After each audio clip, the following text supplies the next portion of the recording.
ونعوذ بالله من شرور أنفسنا ومن سيئات أعمالنا من يهده الله فلا مضل له ومن يضلل فلا هادي له ونشهد أن لا إله إلا الله وحده لا شريك له ونشهد أن سيدنا ومولانا محمدا عبده ورسوله ما بعد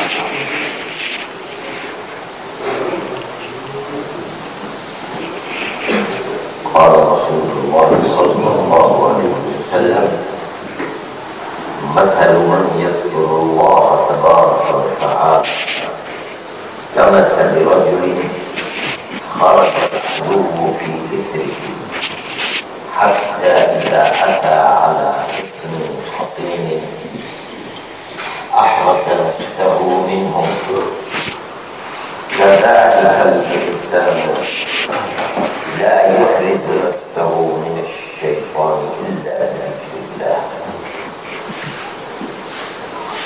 أو كما قال عليه الصلاة والسلام. میرے محترم بزرگوں اور دوستوں، اب زمانہ ایسا آیا ہے، پہلے زمانے میں جو پرانی کتابیں ہیں ان کو آپ دیکھیے، حضرت تھانوی جیسے جیسے مجددین ملت، ان کو مولوی کہا جاتا تھا، مولوی اشرف علی تھانوی، اور یہ بہت بڑی چیز تھی. پھر اس کے بعد مولانا کہا جانے لگا. اب زمانہ ایسا ہے کہ مولوی اور مولانا کی کوئی لمٹ نہیں ہے، جسے چاہے جو چاہے. ہمارے امام صاحب نے زمین و آسمان کے قرابے ملا دیے اور بے حقیقت بات، کوئی بے معنویت نہیں ہے. زمانہ ہوا کرتا تھا جب لوگ ایک ایک لفظ ناپ تول کر نکالا کرتے تھے. اب کوئی ناپتا توڑتا نہیں، اس کو جی چاہ بنا دیا. مجھے معلوم ہو جاتے خدا نے کیا بنا دیا، بھائی میں ایک مدرس جمعیت علماء کا خادم کو کچھ بھی نہیں ہے اس کے سوا، اور نہیں تو اللہ عالم خدا جانا. آدمی قرآن کہتا ہے وَنَكْتُبُ مَا قَالُوا، یہی نہیں کہ جو کر رہے ہو ہمارے فرشتے وہی لکھ رہے ہیں، جو تم بول رہے ہو وہ بھی لکھ رہے ہیں فرشتے.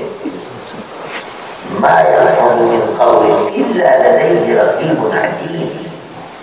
آدمی زبان سے کچھ بھی نہیں، ایک محافظ نکالتا زبان سے ایک لفظ، مگر ہمارا محافظ بیٹھا ہوا ہے، سب لکھ رہا ہے کیا گیا ہے. آدمی کو سوچ سمجھ کر کے بات اتنی کرنی چاہیے جتنے کی ضرورت ہے. آپ یہ فرما دیتے کہ بھائی ارشد آیا ہے، ختم ہو جاتی معلوم. میں تو خود اپنا دار خرانے تک میں دیوبند سے آیا ہوں، ہندوستان سے آیا ہوں، خادم ہوں اور کچھ بھی نہیں ہے. دارالعلوم کی مٹی سے خدا جانے کتنے بڑے بڑے علماء اولیاء اللہ اکابر بن گئے. ہمارا کیا ہے، ہمارا تو کسی بھی شمار خدا نہیں. حضرت تھانوی دارالعلوم سے بن گئے، حضرت انور شاہ کشمیری دارالعلوم سے بن گئے، مولانا شبیر عثمانی دارالعلوم سے بن گئے، مفتی فائد اللہ دارالعلوم سے بن گئے، مدنی دارالعلوم. خدا جانے پہاڑ بن گئے علوم کے، ہمارے کس شمار خدا نہیں. آپ نے یہ بیان کر دیتے تھے آج دارالعلوم کی روح ہمیں سے وابستہ ہے. مخال کی بات ہے بھائی یار. میں نے آپ کے سامنے ایک حدیث پڑھی ہے، اگرچہ یہ اصل میں حدیث ہمارے آقا حضرت محمد صلی اللہ علیہ وسلم کی نہیں ہے. میں نے جو الفاظ آپ کے سامنے پڑھے ہیں یہ ہمارے آقا حضرت محمد صلی اللہ علیہ وسلم نے نقل فرمائے ہیں دوسرے نبی کے. بنو اسرائیل کے اندر ایک نبی گزرے ہیں حضرت زکریا. علی نبینا علیہ الصلوۃ والتسلیم، ان کے یہاں کوئی اولاد نہیں تھی، انہوں نے اللہ سے دعا کی اولاد کے لیے، رب هب لي من لدنك ذرية طيبة إنك سميع الدعاء، اے اللہ مجھے بہترین اور صالح اولاد عطا فرما دیجیے، اولاد ہے نہیں، اے اللہ آپ تو دعاؤں کو قبول فرما۔ یہاں سے ہمیں یہ روشنی بھی ملتی ہے کہ مومن کو جب وہ اپنے اولاد کے لیے اسباب کو اختیار کر لے، شادی کر لے، جس کے بعد اولاد کا سلسلہ ہوگا، تو اپنے اللہ سے اولاد صالح کی دعا کرو۔ اسی طرح جب حضرت ابراہیم بوڑھے ہو گئے اور اولاد نہیں تھی، انہوں نے بھی اللہ سے دعا کی، رب هب لي من الصالحین، اے اللہ مجھے صالح اولاد عطا فرما دیجیے۔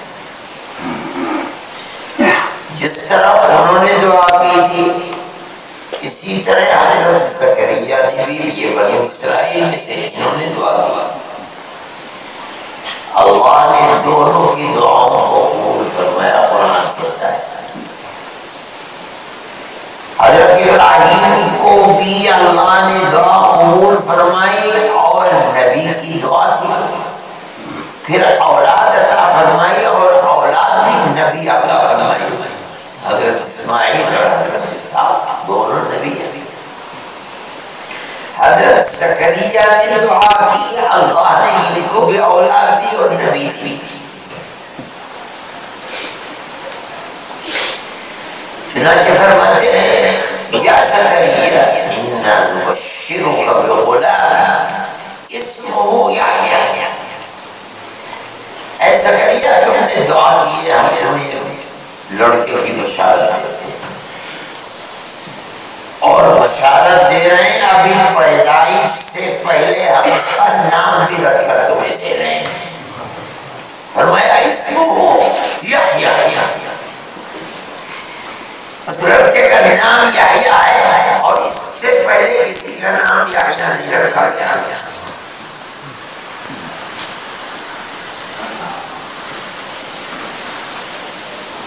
حضرت یحییٰ اور حضرت عیسیٰ علی نبینا علیہ الصلوۃ والتسلیم، یہ دونوں خالہ بھائی ہیں اور دونوں نبی ہیں، دونوں کا زمانہ بھی ایک ہی ہے۔ حدیث میں آتا ہے کہ اللہ نے حضرت یحییٰ سے فرمایا کہ یہ پیغام ہمارا بنو اسرائیل کو پہنچاؤ۔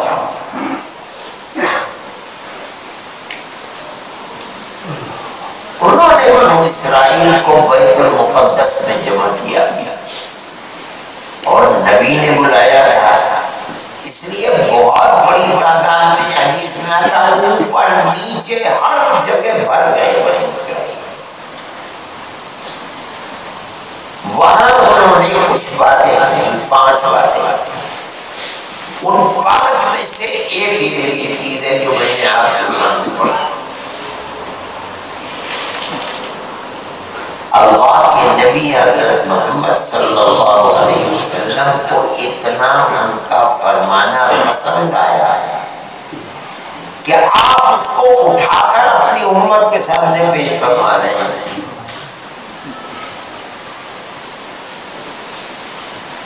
اس حدیث کا جملہ یہ ہے جو میں نے آپ کے سامنے پڑھا کہ حضرت یحییٰ نے فرمایا بنو اسرائیل سے اس شخص کی مثال جو اللہ کا ذکر کرتا ہے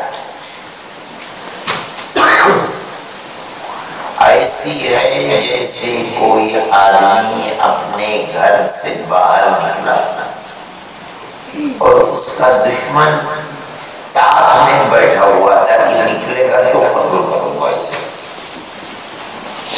وہ باہر نکلا، اسے کچھ خبر نہیں، جب دشمن نے دیکھ لیا کہ یہ گھر سے باہر نکل گیا، دروازہ بند کر لیا اس نے، اب وہ اٹھا ہاتھ سے اور اس کے قتل کے لیے پیچھے دوڑا۔ اس نے دیکھ لیا یہ اپنی جان بچا کر بھاگ رہا ہے اور وہ پیچھے پیچھے قتل کرنے کے لیے بھاگ رہا ہے۔ بھاگتے بھاگتے اس کی تقدیر کے اسے ایک قلعہ مل گیا مضبوط، اور دروازہ اس کا کھلا ہوا تھا۔ یہ اس دروازے میں گھسا قلعے کے اندر سے دروازہ بند کر دیا۔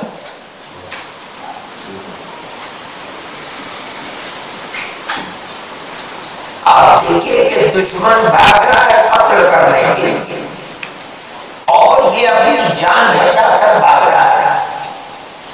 دشمن سے اپنے آپ کو بچانے کے لیے یہ بھی بھاگ رہا ہے، دشمن پیچھے بھاگ رہا ہے۔ یہ اس کی تقدیر کی بات ہے کہ اسے قلعہ مل گیا، اور اتفاق سے دروازہ بھی کھلا ہوا تھا۔ یہ اس میں گھسا اور اندر سے دروازے کو بند کر لیا۔ اب دشمن دروازہ اتنا مضبوط ہے کہ اندر گھس نہیں سکتا، دیواریں اتنی اونچی ہیں کہ اندر جا کر اسے قتل کر نہیں سکتا۔ اس نے اپنی جان کو اس قلعے میں گھس کر بچایا۔ اب اللہ کا نبی فرماتا ہے كَذَلِكَ الْإِنسَانُ لَا يُحْرِزُ نَفْسَهُ مِنَ الشَّيْطَانِ إِلَّا بِذِكْرِ اللَّهِ۔ اسی طرح سمجھ لو کہ کوئی مومن، کوئی آدمی اپنی جان کو دشمن شیطان سے، اپنے آپ کو، اپنی دنیا اور اپنی آخرت کو بچا نہیں سکتا۔ اگر بچا سکتا ہے تو اللہ کے ذکر کے قلعے ہی سے بچا سکتا ہے۔ جس طرح اسی انسان کی جان بچ نہیں سکتی تھی، اسے تو پتھر کا اور لکڑی کا بنا ہوا قلعہ مل گیا، اس میں گھس کے جان بچا لی۔ یہ فرماتے ہیں کہ شیطان ایسا دشمن ہے کہ جس سے تجھے لوہے، لکڑی، پتھر کا قلعہ نہیں بچا سکتا۔ ہاں، ایک قلعہ ایسا ہے کہ یہاں شیطان بے بس ہے۔ وہ کون سا قلعہ ہے؟ اللہ کے دو نبی فرماتے ہیں وہ قلعہ ہے اللہ کے ذکر کا۔ جہاں اللہ کا ذکر ہے وہاں شیطان کی حکومت نہیں ہے، اور جہاں اللہ کے ذکر سے غفلت ہے وہاں شیطان کی حکومت ہے۔ اگر کوئی اللہ کا بندہ اپنے آپ کو شیطان سے محفوظ رکھنا چاہتا ہے تو ایک قلعہ اس کے پاس ہر وقت موجود ہے، بنا ہوا ہے، اور وہ قلعہ ہے اللہ کا ذکر۔ وہاں حکومت شیطان کی نہیں چلتی۔ شیطان میں یہ طاقت اور قدرت نہیں ہے کہ جہاں ذکر ہے وہاں رک جائے۔ اللہ نے یہ طاقت شیطان سے چھین لی۔ چنانچہ آپ نے پڑھا ہوگا کہ جب مؤذن اذان دیتا ہے شیطان بھاگتا ہے۔ کیوں؟ اللہ کا نبی فرماتا ہے حتی لا يسمع التأذین، تاکہ اللہ اکبر، اشہد ان لا الہ الا اللہ، اشہد ان محمد رسول اللہ کی آواز اس کے کان میں نہیں ہے۔ کیوں؟ اللہ کا ذکر ہے وہاں وہ نہیں ٹھہر سکتا۔ جب اذان ختم ہو جاتی ہے پھر آ جاتا ہے، جب تکبیر شروع ہوتی ہے پھر بھاگتا ہے۔ کیوں؟ پھر اللہ کا ذکر شروع ہو گیا، کیسے آئے گا یہاں؟ پھر جب ذکر ختم ہو جاتا پھر آ جاتا ہے۔ جہاں اللہ کا ذکر ہے وہاں نہیں ہے، جہاں ذکر اللہ نہیں ہے وہاں شیطان ہے۔ یہ بتا کر اللہ کا نبی یہ ہدایت دے رہا ہے کہ شیطان تیرا کھلا ہوا دشمن ہے، اور ایسا بڑا دشمن ہے کہ جو بالکل اللہ سے عالم ازل میں، جس دن اللہ نے فرمایا تھا کہ آدم کو سجدہ کر، سب نے سجدہ کیا، شیطان نے نہیں کیا۔ اللہ نے فرمایا جنت میں رہو اور ہماری نافرمانی کرو، یہ نہیں ہو سکتا۔ جنت تو نافرمانی کرنے والوں کی جگہ نہیں ہے، نکلو۔ جب نکالا جانے لگا تو قرآن نے کہا کہ بہت باادب کھڑا ہو کر لگا، اللہ میں جا رہا ہوں، میری ایک دعا ہے قبول فرمانی ہے۔ کیا کہنے لگا؟ انظرنی الی یوم یبعث، قیامت تک کی مجھے زندگی دیجیے، موت نہ آئے قیامت تک، جب تک دنیا زندہ ہے مجھے موت نہ آئے، جب دنیا مر جائے میں بھی مر جاؤں۔ اللہ نے فرمایا انک من المنظرین، ہم نے تجھے زندگی دے دی۔ جب دیکھ لیا کہ اللہ نے جھوٹ تو بولیں گے نہیں، تو اب کہتا ہے سینہ تان کر کے کھاؤ، لآتینہم من بین ایدیہم ومن خلفہم وعن ایمانہم وعن شمائلہم ولا تجد اکثرہم شاکرین۔ عربی پڑھنے والے جانتے ہیں لآتینہم، لام تاکید، بانون تاکید ثقیلہ، اس کا ترجمہ ہے ضرور بالضرور ایسا ہی کروں گا۔ اتنی مضبوطی سے کہتا ہے کہ آدم اور اس کی وجہ سے نکالا، دیکھتا ہوں میں جنت سے نکلوں گا اور یہ جنت میں آئے گا، میں بھی اسے جنت میں پہنچنے نہیں دوں گا، رہنے نہیں دوں گا، سامنے سے آ کر کے اسے بہکاؤں گا۔ اگر میرا داؤ نہیں چلے گا پیچھے سے بہکاؤں گا، وہاں سے داؤ نہیں چلے گا دائنی طرف آ کر بہکاؤں گا، ادھر سے داؤ نہیں چلے گا بائیں طرف آ کر بہکاؤں گا، تیرے راستے سے ہٹاؤں گا۔ اور آپ دیکھ لیجیے گا ان میں اکثریت ایسی ہے کہ وہ آپ کے شکر کو، آپ کے احسان کو ماننے والی نہیں، نہ ماننے والی ہوگی۔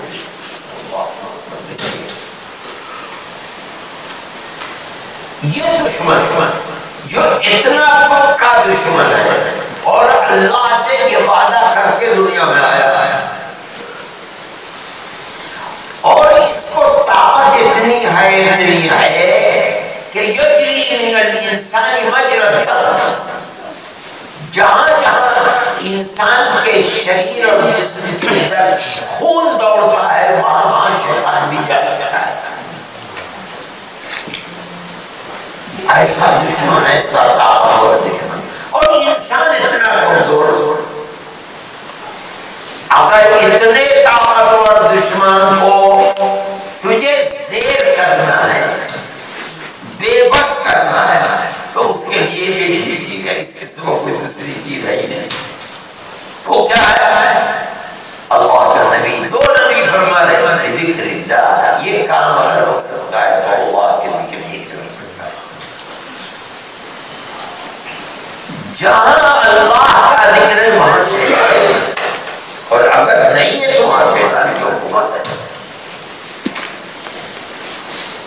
اللہ کا نبی فرماتا ہے جب مسجد میں آدمی آتا ہے، اگر اس نے اللہ کا ذکر کر لیا اور قدم رکھتے ہی مسجد میں کہہ دیا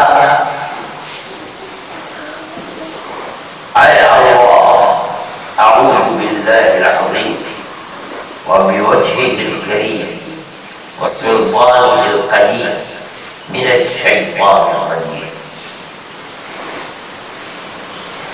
اللہ جو میری عظمت والا ہے میں اس کی پناہ چاہتا ہوں، کس سے؟ شیطان رجیم سے۔ اگر یہ کلمات اس نے کہہ لیے، ہمارے آقا حضرت محمد صلی اللہ علیہ وسلم فرماتے ہیں کہ شیطان ایک طرف کھڑا ہو لو بھائی اس نے تو اپنے آپ کو مجھ سے بچایا، کیوں ذکر اللہ ایسی چیز ہے جو آدم بے بس ہو جاتا ہے، ورنہ طاقت اس کے اندر ایسی ہے. اور یہی دنیا تو امتحان کی جگہ ہے انسان.